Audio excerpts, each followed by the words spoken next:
ये आपके लिए नया वाला नहीं है, पुराना वाला है जो आप इसे हमेशा सुनते हैं। यहाँ लिखा है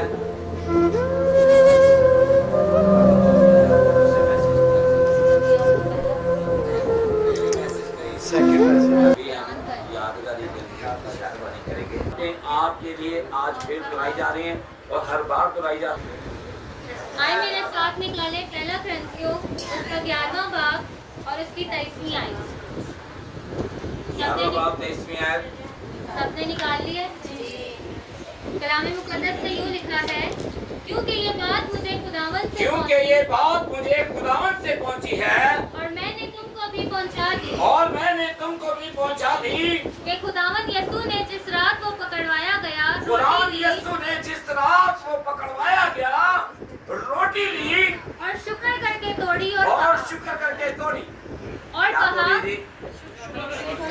रोटी ली और शुक्र करके तोड़ी। आज आप इस रोटी की अहमियत को सिर्फ रोटी समझते हैं, उसका बदल नहीं समझते। आगे लफ्ज देखिए क्या है, यीशु ने क्या इस्तेमाल किया लफ्ज, जी बोले। और कहा ये मेरा बदन है। उसने कहा क्या कहा है? उसने कहा ये मेरा बदन है। आप रोटी समझकर खाते हैं, इसीलिए आप भूल जाते हैं कि हम खुदा के बदन में शरीक हैं। ये आप भूल जाते हैं। और आप जैसे भी हो, आप आगे रोटी खाना शुरू करें। रोटी को रोटी लिया, शीरे को शीरा शरबत समझकर पी लेते हैं और फिर उसके बाद यहाँ से नीचे उतरते ही आपकी जुबान भी वही होती है, आपके काम भी वही होते हैं और आप में कोई तब्दीली भी नहीं। तो फायदा क्या है? जी आगे बढ़े। जो तुम्हारे लिए है मेरी यादगारी। किसके लिए है? हमारे लिए। किसके लिए? मेरे लिए। खुदा का कलाम ये कह रहा है कि वो तुम्हारे लिए है और आप कहें कि मेरे लिए। मेरी यादगारी के वास्ते यही किया करो। यहाँ पर देख लें, फिर दोबारा यही लफ्ज आया है। क्या आया है? किसके लिए आया है? मेरे लिए। मेरी यादगारी के लिए यही किया करो। जी आगे। इसी तरह उसने खाने के बाद प्याला भी लिया और कहा ये प्याला मेरे खून में नया अहद है। ये प्याला मेरे खून में नया अहद है। नया अहद और पुराना अहद क्या है?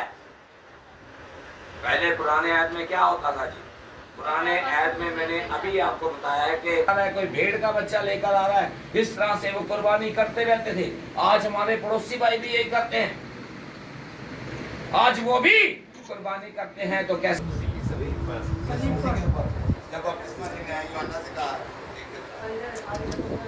आपने तो सही भी कहा, फटाफट याद आ गया। चलिए अच्छी बात। जब ये यूहन्ना ने इस पर हाथ रखे और सारे गुनाह किस पर ट्रांसफर हो गए और फिर इस बात की गवाही दी, देखो ये खुदा का बर्राब जो जहां के गुनाहों को उठा ले जाता है। आमीन। आपके गुनाह उसने उठा लिए। कितने लोगों का यकीन है? कितने लोग जानते हैं?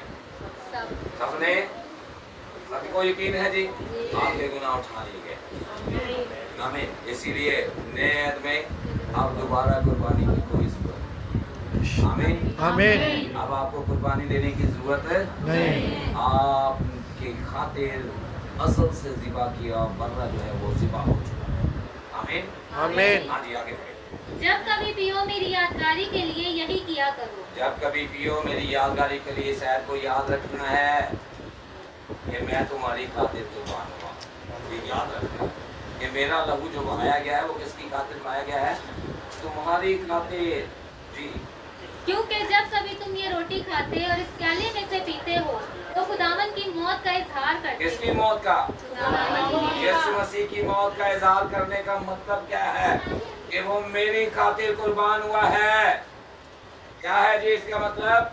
वो मेरी खातिर कुर्बान है। हाथों में केंद्र है। वो मेरी खातिर कुर्बान है। किसकी? मेरी खातिर कुर्बान। आमीन। आगे बढ़े। जब तक वो ना आए। ना आए। कौन ना आए? यीशु मसीह यीशु मसीह जब तक नहीं आएंगे तब तक हमने इस शायरवानी को करते रहना है, इस यादगारी को करते रहना है, इस आखिरी फसह की इबादत को हमने ऐसे ही यादगारी के तौर पर क्या करना है, करते रहना है। ठीक है जी, आगे बढ़ें। इस वास्ते जो कोई नामुनासिब तौर पर खुदावन की रोटी जो कोई नामुनासिब तौर पर खुदावन की रोटी खाए या उसके प्याले में से पिए या उसके प्याले में से पिए, वो खुदावन के बदन और खून के बारे में कसूरवार होगा। वो उसके बायस क्या होगा जी? कसूरवार होगा। खाने किस वक्त से? याद रखें, तो अगर नामुनासिब तौर पर से खाता है, अब नामुनासिब तौर पर ये है कि आप अपने इन सारी चीज़ों का इकरार करना है, ना कि गुनाह को छुपा के रखना है, बल्कि इकरार करके अपने आप को खुदा की हुजूरी पर, उसके मेज़ पर अपने आप को तैयार करना है कि आज मैंने इस बदन में शरीक होना है, मैंने इस लहर के खून में शरीक होना है। इसलिए अपने गुनाह का इकरार, अपनी बदी का इकरार करना है, अपनी खता का इकरार करना है, ताकि खुदावन के बदन में आप मुनासिब तौर पर क्या हो सके, शामिल हो सके। जी, हर आदमी अपने आप को आजमा ले अपने आप को आजमा ले और इसी तरह उस रोटी में से खाए इसी तरह उस रोटी में से खाए और उस प्याले में से पिए, और उस प्याले में से पिए। जी, क्योंकि जो खाते पीते वक्त खुदावन के बदन को ना पहचाने वो इस खाने पीने से सजा सिर्फ पाएगा। 2 मिनट आपके लूंगा। ये यहाँ पर ये है कि अगर कुछ को पहचान नहीं लेगा कि ये खुदा का बदन है, ये समझे कि पादरी साहब के घर से रोटी बन के आई है और शरबत इन्होंने वहाँ से लिया है, बस ये है, तो इस तरह की बात जो आप समझ कर ये करें तो ये गलत है। आपने शीरा जो है, शीरे को सिर्फ ये समझा कि जी अंगूरों का एक शरबत है, उसमें क्या है, इस तरह की बातें समझेंगे तो फिर तो आपकी निजात नहीं हुई। और अगर आप वाकई ही उसके बदन को, उसके खून को आप जो है मुनासिब तौर पर लेंगे और उसका खौफ अपनी ज़िंदगी में रखेंगे कि आज मैं जब इस मेज़ पर जा रहा हूँ, इस पाक मेज़ पर जा रहा हूँ, तो मुझे इकरार करने की क्या है जी,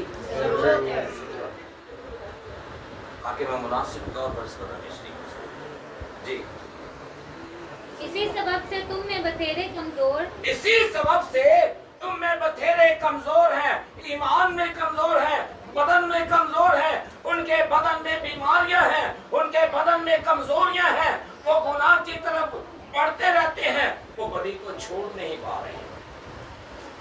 क्यों?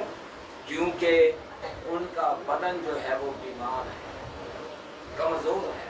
जी, और बीमार है, और क्या है जी, बीमार बीमार है, और बहुत से सो भी गए। और बहुत से सो गए का मतलब क्या है जी, मर गए। इबादत भी काफी लोग सुते हुए, सोना नहीं है हमें, सोना नहीं है, समझ आ रही, किसी ने भी नहीं सोना है। तो अगर सोए हुए हैं तो फिर उन्हीं के साथ शामिल हैं जो दूसरे सो गए। अगर जिंदा हैं तो फिर बोलें और जागें और खुदा की आवाज को सुने, कानों से सुने। जब उसका कलाम होता है तो लोग थर कांपते हैं। आप लोगों में डर ही नहीं, तो खौफ है, डर है हमारे अंदर। जी, जब हम कलाम सुनते हैं तो तौबा के लिए कितने लोगों के आंसू बहते हैं, और हमको रूटीन हो गई है, हर बार ये करार करने, हर बार ये आके करार करने तो बाद फिर करने, फिर गुनाह कर।